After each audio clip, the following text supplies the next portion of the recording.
Fala pessoal, tudo bem com vocês? Bem-vindos a mais vídeo aqui no canal, no Lira Esportes, e hoje com o nosso quadro de sempre, fazia tempo que eu não gravava na verdade, né? Tererê com Lira, para falarmos de como foi a final da Liga dos Campeões da Europa deste último sábado. Na verdade, não dá nem para chamar de final, dá para chamar de um amasso completo que foi esse jogo, né? A gente vai falar bastante por aqui sobre esse jogaço, sobre a maior goleada da história das finais das Champions League, né? Então, nunca houve um placar tão elástico assim, uma diferença tão grande assim numa final de Liga dos Campeões. Então, já peço para você deixar o like, já comenta no vídeo, já compartilhe com seus amigos para vocês acompanharem sobre o futebol europeu aqui. Principalmente a gente fala sobre as ligas europeias. Agora não temos mais, porque acabou de acabar a temporada, mas falaremos muito sobre tudo que vai acontecer. Temos data FIFA, Super Mundial, tem bastante coisa. Mas bora lá para as estatísticas do jogo. Quero passar para vocês aqui as estatísticas que foram assim, uma coisa de louco.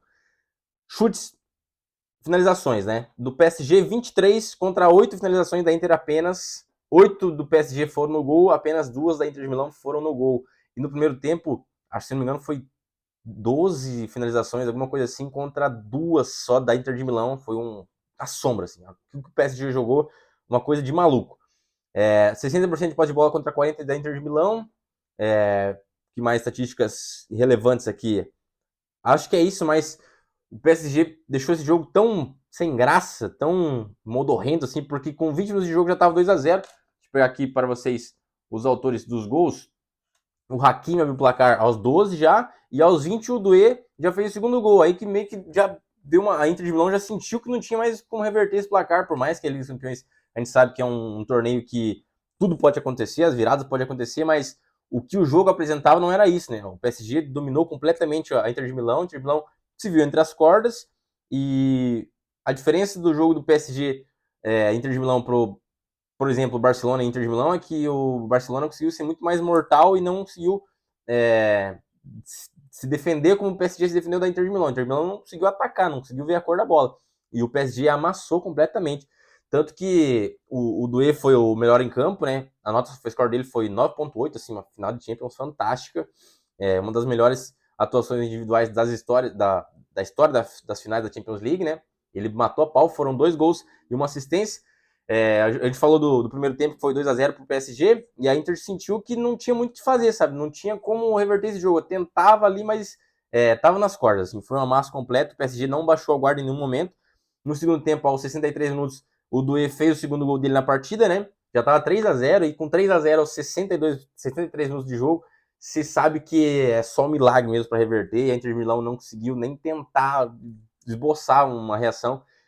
Aos 73 o Kvara já fez o 4-0, e a Inter de Milão estava preocupada mesmo em não deixar fazer um vexame maior ainda, e deu tempo do Maiulo fazer o quinto gol aos 86 minutos, aos 41 do segundo tempo, que decretou uma goleada histórica, uma campanha merecidíssima, um título histórico para o Luiz Henrique. O Luiz Henrique teve uma história emocionantíssima, que, para quem não sabe, eu acho que todo mundo já deve ter ouvido falar essa história já nesses últimos dias, mas a filha dele, ele conquistou a Champions League e a Tríplice Coroa com o Barcelona em 2015, e a filha dele estava lá, a Shana, e ele estava com a filhinha dele no estádio, estava no campo, ela cravou a bandeira no gramado junto com o Luiz Henrique, assim, só dessa cena aí já seria uma cena muito bonita, e infelizmente ele perdeu ela para um câncer, se não me engano, e desde então, acho que isso foi em 2016 ou 2017, e desde então ele nunca mais havia conquistado essa Champions League, né? E ele estava trabalhando,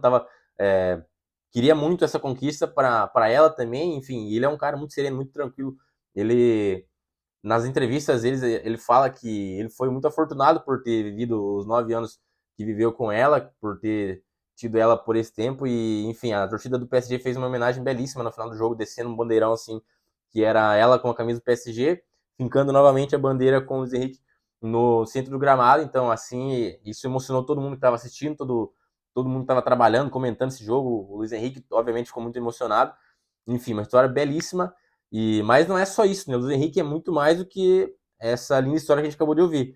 Ele é um cara genial. O que ele fez com o PSG nessa temporada foi uma coisa de maluco. Ele classificou, foi para a última rodada da fase de grupo da Champions League precisando ganhar esse jogo para se classificar. Estava numa situação não tão fácil assim na fase de grupos, se classificou apenas em 15º colocado, mas a partir do mata-mata eliminou o Liverpool, que era o primeiro colocado, um dos favoritaços para a Champions League, e a partir disso fez uma campanha extremamente consistente. Eliminou o Bayern de Munique também nas quartas de final, perdão, o Bayern de Munique eliminou foi a Inter de Milão, mas o PSG foi eliminando grandes clubes, eliminou o Manchester City, passou por Manchester City na fase de grupo, eliminou o Aston Villa, eliminou o Arsenal, então passou por 4 ingleses fortíssimos durante toda a campanha, né? E conseguiu chegar na final e fazer esse jogaço. Eu imaginava já que o PSG venceria esse confronto, porque joga muito mais bola que a Inter de Milão. Eu achava que o Barcelona já ia ganhar da Inter de Milão, porque é um time que joga muito mais bola que essa Inter. Essa Inter é muito consistente, é muito forte, é muito chato de jogar contra, mas não é uma equipe assim tão brilhante como, assim podemos dizer, né? E já o PSG não, o PSG é um time brilhante, é um time que joga muito bem, é um time genial.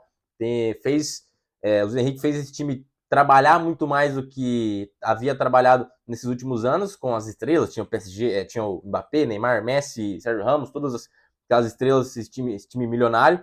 Não deixa de ser um time milionário, continua gastando muito, mas gastando em peças sem tanto estrelismo, nos nomes não tão badalados assim. Trouxe o Desiré Doué com apenas 18 anos, foi a primeira temporada dele agora com a camisa do PSG, vai completar, tá com 19 agora, vai completar 20 amanhã, se não me engano. Amanhã ele completa 20 anos. Então é um cara muito novo, esse time reformulado, esse time que joga muito coletivamente, né? Esse time do PSG consegue ser muito equilibrado. Então, da mesma forma que ataca muito bem, defende muito bem, porque todo mundo corre para trás. Corre para defender. O primeiro defensor é lá o Dembélé, é lá o Kvaratskhelia, começa lá no ataque a defesa do PSG. Então é um time muito equilibrado, joga muito bem, e quando tem a bola no pé, sabe muito bem o que fazer. A transição do PSG é muito, muito boa. Quem fez o primeiro gol foi o Hakimi, estando dentro da área como um camisa 9. Então é um time muito bem trabalhado, muito bem pensado. Méritos totais para o Luiz Henrique, que é um dos grandes técnicos do futebol mundial na atualidade. E parabéns ao PSG, jogou demais. E, enfim, que baita campanha, merecida. Até que enfim veio esse título do PSG, né? PSG que tentou tanto. Eu sempre falei, quando o PSG trazia as grandes estrelas, quando estava com o Messi, Mbappé e Neymar lá, eu sempre falava que o time por nome era muito bom, mas não tinha treinador. Então, sem treinador, você não consegue ir a lugar nenhum, né? Por mais que tenha as melhores estrelas do mundo, eles não vão conseguir jogar sozinhos lá. Óbvio que um jogo ou outro eles vão decidir sozinhos, mas não é sempre assim. Quando você pega confrontos mais difíceis, adversários mais complicados, é muito difícil você ganhar os seus jogos sem ter elenco, né? É aquele ditado, né? Grandes jogadores ganham partidas, mas grandes elencos ganham campeonatos, né? Então foi o que aconteceu com o PSG. Teve um grande elenco, criou um grande elenco, foi lá e ganhou o campeonato. Merecido demais. O Marquinhos, capitão, levantou a taça da Champions pela primeira vez na história do clube. O Marquinhos, que é um dos grandes caras, um dos grandes heróis da história do PSG, com certeza está ali no top 3, top 2 de maiores ídolos da história do PSG, com certeza, porque é o capitão desse clube faz muito tempo. Faz muito tempo que ele está no time, acho que desde 2011, 2013, se não me engano. 13 ou 14 ele chegou no PSG, então mais de 10 anos no clube já, um cara muito identificado, a torcida gosta muito da liderança dele. Eu não acho o Marquinhos um dos melhores zagueiros da sua geração, eu acho ele é muito bom, obviamente, ele é um dos melhores, como que eu posso dizer, sem parecer que eu sou que eu sou hater do Marquinhos. Ele é muito bom, mas eu acho que ele não tá no nível do Sérgio Ramos, do Van Dijk, por exemplo.